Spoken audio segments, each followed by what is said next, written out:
નમસ્કાર દર્શક મિત્રો, હોટલાઇન ન્યૂઝમાં આપનું સ્વાગત છે। હાલમાં સમગ્ર દેશની નજર દિલ્હી વિધાનસભાની ચૂંટણી ઉપર છે।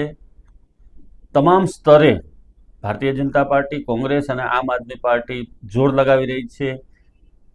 આગામી દિવસોમાં યોજાનારી આ ચૂંટણીમાં બધા જ પક્ષો પોતાનો દમખમ બતાવવા માટે આગળ વધી રહ્યા છે અને પોતપોતાની રણનીતિ બનાવી રહ્યા છે। આવા સંજોગોની અંદર ઈડીને ગૃહ મંત્રાલય દ્વારા મંજૂરી આપવામાં આવી છે કે કેજરીવાલની સામે આપ કેસ દાખલ કરી શકો છો અને એની સામે પગલાં ભરી શકો છો। સૌથી મહત્વની વાત એ છે કે ગૃહ મંત્રાલયના એન્ફોર્સમેન્ટ ડિપાર્ટમેન્ટ ઈડીએ આપના કન્વીનર અરવિંદ કેજરીવાલ સામે મની લોન્ડરિંગનો કેસ દાખલ કરવાની મંજૂરી પણ આપી દીધી છે। હવે મની લોન્ડરિંગના કેસમાં કેજરીવાલ વધુ એક વખત ભેરવાય એવી સંભાવનાઓ વ્યક્ત કરવામાં આવી રહી છે। આગામી 5મી ફેબ્રુઆરીએ દિલ્હી વિધાનસભાનું ઇલેક્શન છે અને આ ઇલેક્શનમાં ભારતીય જનતા પાર્ટી, કોંગ્રેસ અને આમ આદમી પાર્ટી એ ત્રણેય એડી ચોટીનું જોર લગાવી રહ્યા છે। હવે જોવાનું એ રહે છે કે કેજરીવાલ સામે આ એક જે નવો કેસ દાખલ થવા જઈ રહ્યો છે એમાં એમની સ્થિતિ શું થાય છે। મિત્રો, આપણે જોઈએ કે આ જે જુલાઈમાં ટ્રાયલ કોર્ટમાં ચાર્જશીટ દાખલ થઈ કેજરીવાલ સહિતના આરોપીઓ સામે, ત્યાર પછીનો આ સમગ્ર કેસ છે એ આપણે 5 પોઈન્ટમાં સમજીએ। ઈડીએ ટ્રાયલ કોર્ટમાં કેજરીવાલ સામે 7મી ચાર્જશીટ દાખલ કરી હતી। 9 જુલાઈએ ચાર્જશીટની નોંધ લેતા ટ્રાયલ કોર્ટે કહ્યું હતું કે કેજરીવાલ સામે કેસ ચલાવવા માટે પૂરતા પુરાવા છે। કેજરીવાલે નવેમ્બરમાં દિલ્હી હાઈકોર્ટમાં ઈડીની 7મી ચાર્જશીટને ધ્યાનમાં લેનાર ટ્રાયલ કોર્ટના આદેશને રદ કરવાની માંગણી કરી હતી। તેમણે કહ્યું હતું કે ઈડીએ જે આરોપ લગાવ્યા છે આરોપના સમયમાં તેઓ પબ્લિક સર્વન્ટ હતા, દિલ્હીના મુખ્યમંત્રીની જવાબદારી સંભાળતા હતા, ઈડી પાસે કેસ ચલાવવા માટે જરૂરી મંજૂરી નહોતી। આમ છતાં ટ્રાયલ કોર્ટે ચાર્જશીટ પર કાર્યવાહી કરી હતી।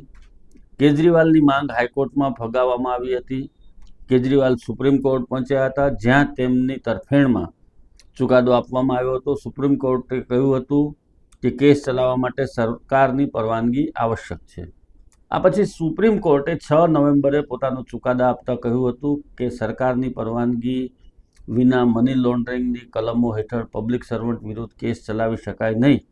આ નિયમને સીબીઆઈ અને રાજ્ય પોલીસને પણ લાગુ પડશે અને પછી ઈડીએ રાજ્યપાલ પાસે પરવાનગી માંગી હતી।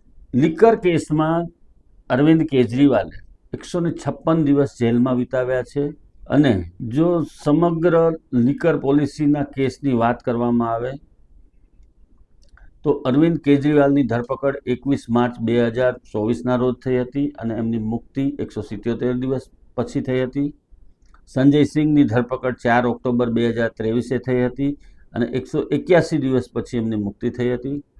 મનીષ સિસોદિયા, જે દિલ્હીના નાયબ મુખ્યમંત્રી હતા, એમની ધરપકડ 26 ફેબ્રુઆરી 2023ના રોજ થઈ હતી અને 510 દિવસ પછી એમને જામીન મળ્યા હતા।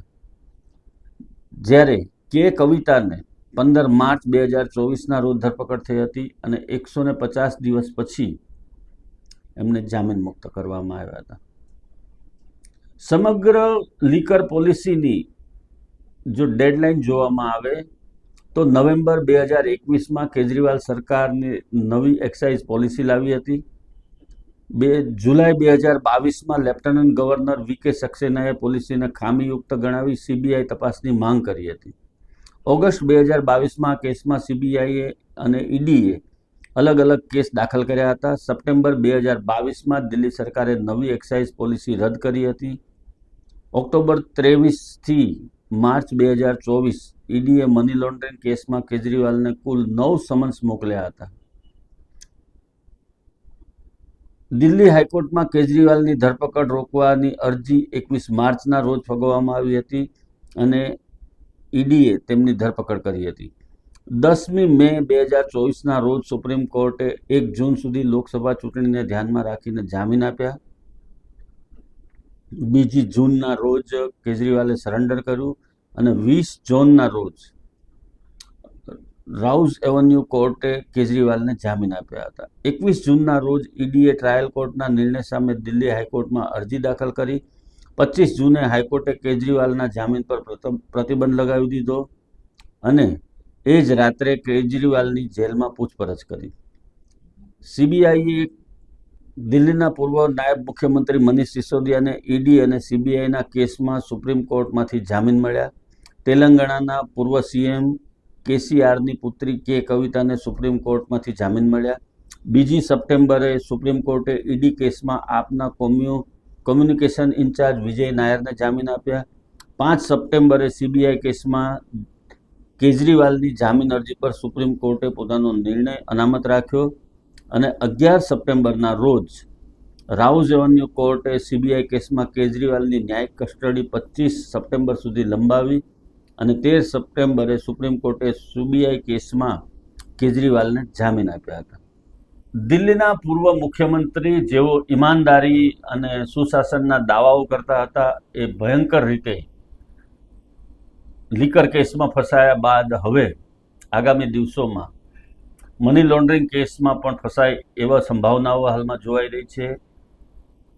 ઈડી દ્વારા પુરાવાઓ એકત્ર કરવામાં આવ્યા છે અને આવનારા દિવસોમાં મની લોન્ડરિંગ કેસમાં તેમની સામે કાર્યવાહી કરવામાં આવશે. કેજરીવાલને દિલ્હીના વિધાનસભાના ઇલેક્શન પહેલાં જ ફરી વખત ત્રાસ આપવાનું શરૂ થયું છે અને એમની સામે કાયદેસર કાર્યવાહીના પોટલાઓ ખોલવામાં આવ્યા છે. આવનારા દિવસોમાં આ મુદ્દે કેજરીવાલ વધુ આક્રમક થશે અને વધુ ભાજપ વિરોધી નિવેદનો આપશે એવું કહેવાય છે. બીજી તરફ કોંગ્રેસને પણ આમાં બેઠો લાડવો મળતો હોય એવું દેખાઈ રહ્યું છે. દિલ્હી સર કરવા માટે આમ આદમી પાર્ટી, ભારતીય જનતા પાર્ટી અને કોંગ્રેસ ત્રણેય પોતપોતાના લેવલે જોર લગાવી રહ્યા છે.